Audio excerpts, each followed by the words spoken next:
Hi YouTube, this is Jansha coming on. My baby is feeding right now. She's actually drinking breast milk, that I pumped out. Um, she's doing really good. Um, she turned a week yesterday. Yay! Um, but I wanted to come on after watching my videos. I wanted to do a full labor and delivery story.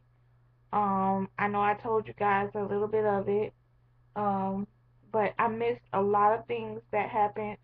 I didn't go into full detail because, um, hey, hey, mama, hey, mama.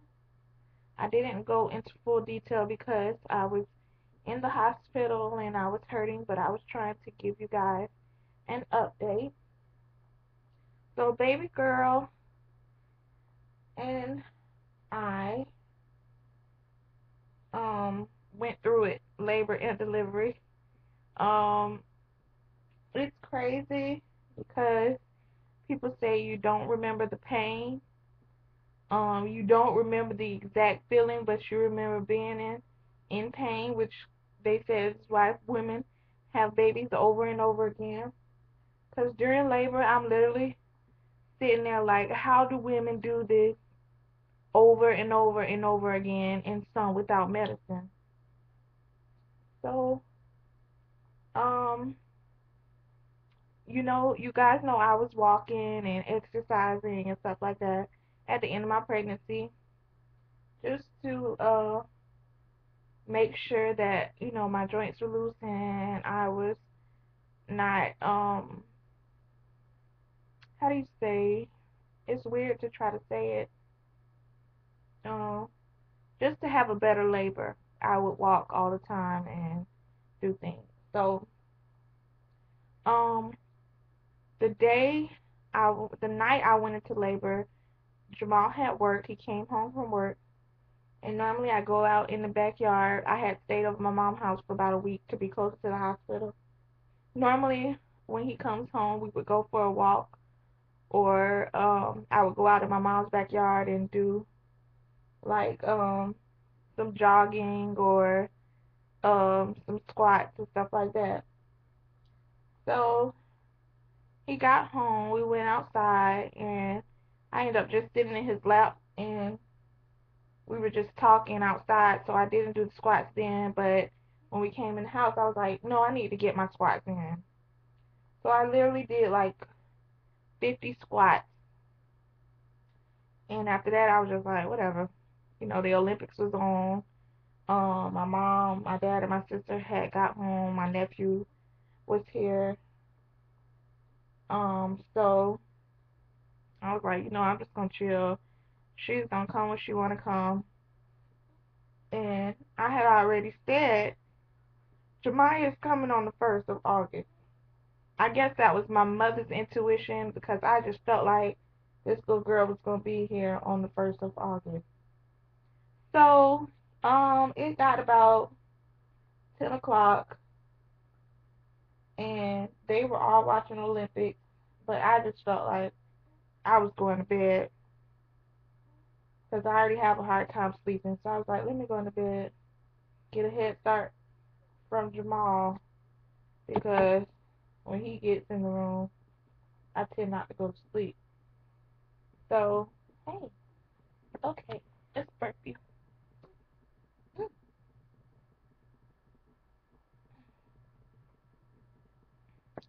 So, um, I got into bed. About 11 o'clock, I felt this strong cramp, like menstrual cramp, wrap around my back. I felt it like twice. I thought it was the regular Braxton Hicks contractions that I have at nighttime. So, you gonna give me a burp? You gonna burp, mama? So, I just went ahead and went to sleep. Jamal came and got in the bed around that time, and usually I would tell him when I had a little pain, but I didn't tell him. I just fell back asleep. So, about 12 o'clock, I woke up because I had had a bad dream. Dream about vampires. That's so stupid, but I did, and I had had a bad dream my whole pregnancy. Um, so I just got up and go to the bathroom just to give myself a break from sleep, because you know if you try to go back to sleep, you end up having the same dream. So I go in the bathroom and I use it. Don't feel any different, and I wipe, and there's like this little clot in the bottom of the toilet, and I wiped, and it was like light blood, like your cycle getting ready to start. So it was not heavy. Good girl. Good girl. It was not heavy. It was really light. So I came out the bathroom and I said, Jamal, you need to get up because I had some bleeding. Mind you, I had not bled my entire pregnancy from the time I got my BFP all the way to now. Well, I had a little spot after she checked my cervix one time, but I had not bled. So, um, yeah. So I told him, I said, well, go get my sister up, who is in the next room, and go across the house and get my mom. And I let them know, I'm spotting. I don't know what this is, but be on alert. So I told them they can go back to bed. I was going to lay down also. And so just I'll lay a shirt down in the bed so I wouldn't mess up the sheets on my mom's guest bed because this is the guest bedroom. And so um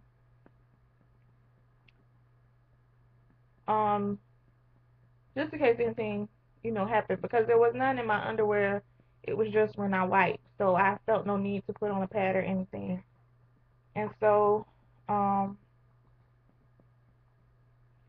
I sat down and I laid back like how I'm sitting right now, and I laid my head back to try to go to sleep, and I felt like this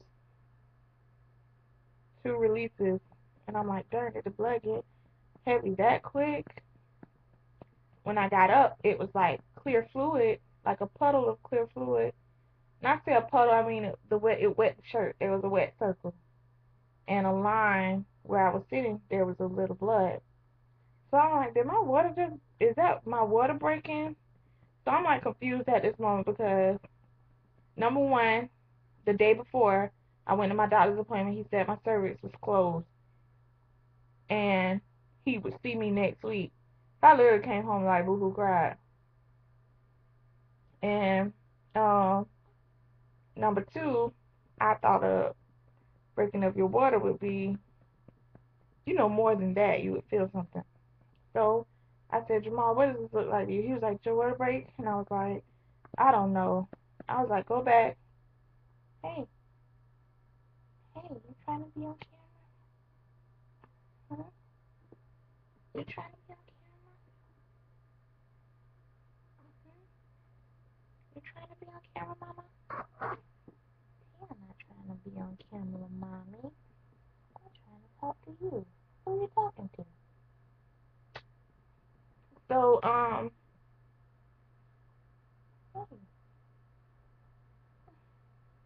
so, let me put you up here.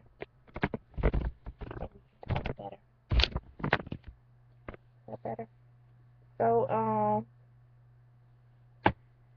I told him to go back over, and I mean, literally, this was not even 3 minutes. I said, well, go back over to the other side of the house and get my mom again. And, I said, Mom, does this look like my water breaking? And she was like, mm, we all are confused. Well, and my doctor went over, um, hey, hey, my doctor went over things to do or reasons to go to the hospital with me.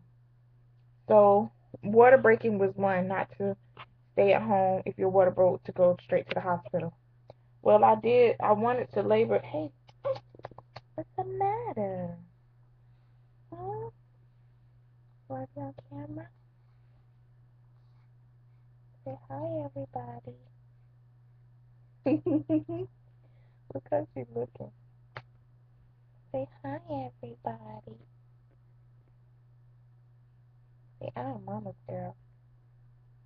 I am mama's girl. So,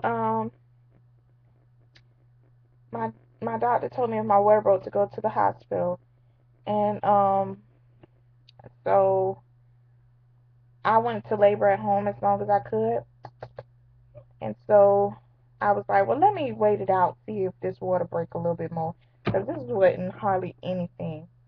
So we went up. My mom said, well, I'm gonna go get on the couch. You just let me know. So me and Jamal decided to go up front also because I didn't feel like laying down after that. I'm like alert up. So um I got on my birthing ball. Jamal got on the couch and laid down. So I know my mom. She wasn't fully asleep. What's the matter? Jamal probably was fully asleep. So I got on my birthing ball and I literally like bounced 2 times. Two, and boom, contraction started. And I was like, oh wow.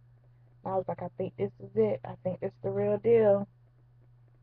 I can't even describe that feeling of feeling like you're getting ready to go into labor.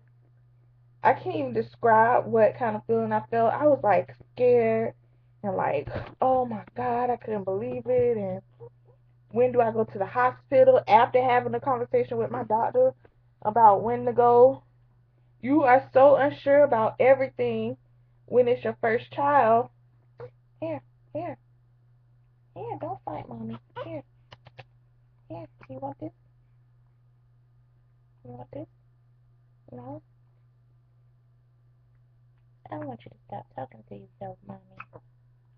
Wake up. You want to go back on mama's chest? Okay.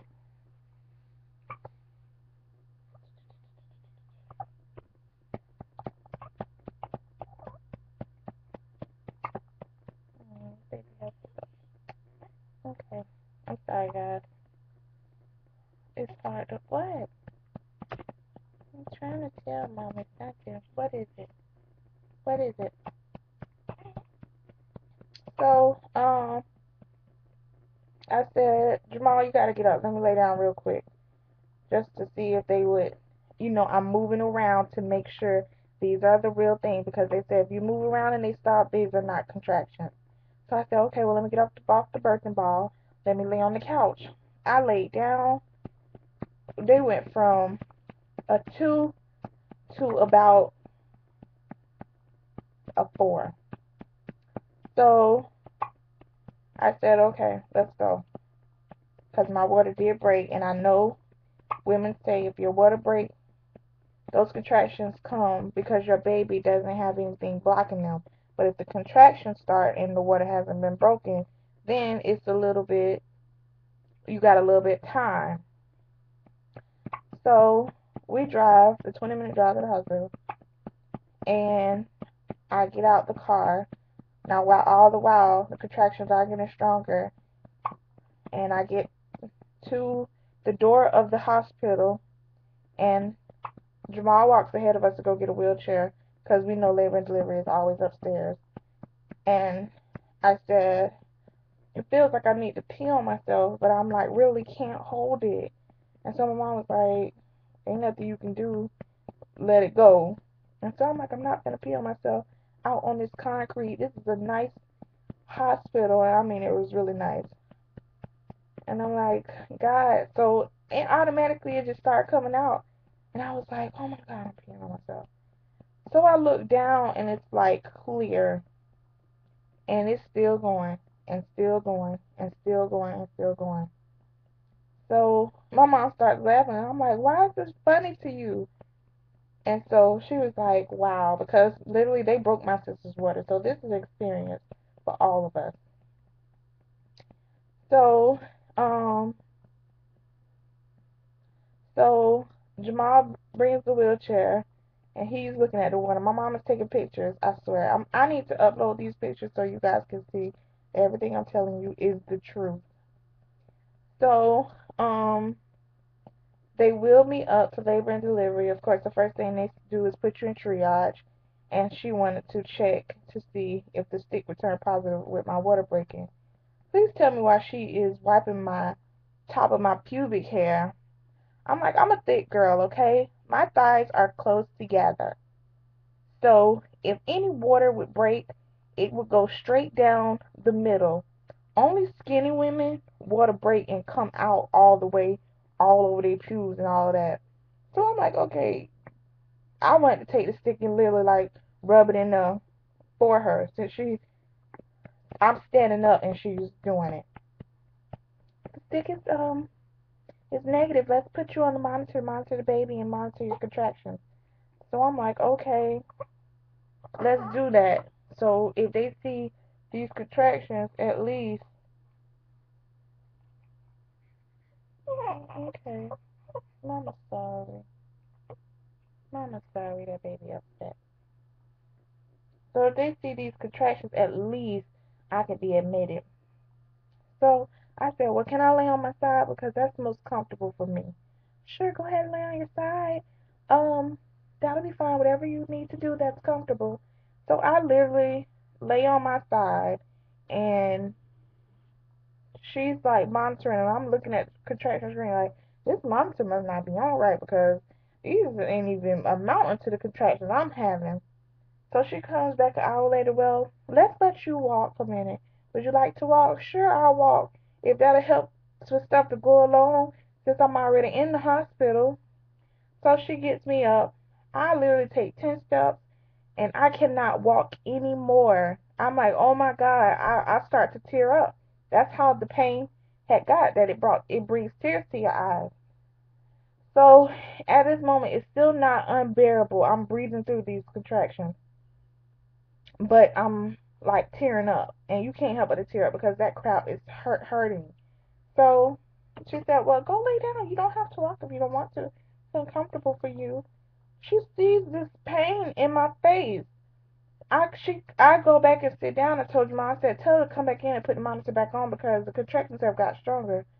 Well, I didn't see how strong the contractions were the first time. We don't really need to monitor you because you were laying on your side. We didn't see the severity of the contractions.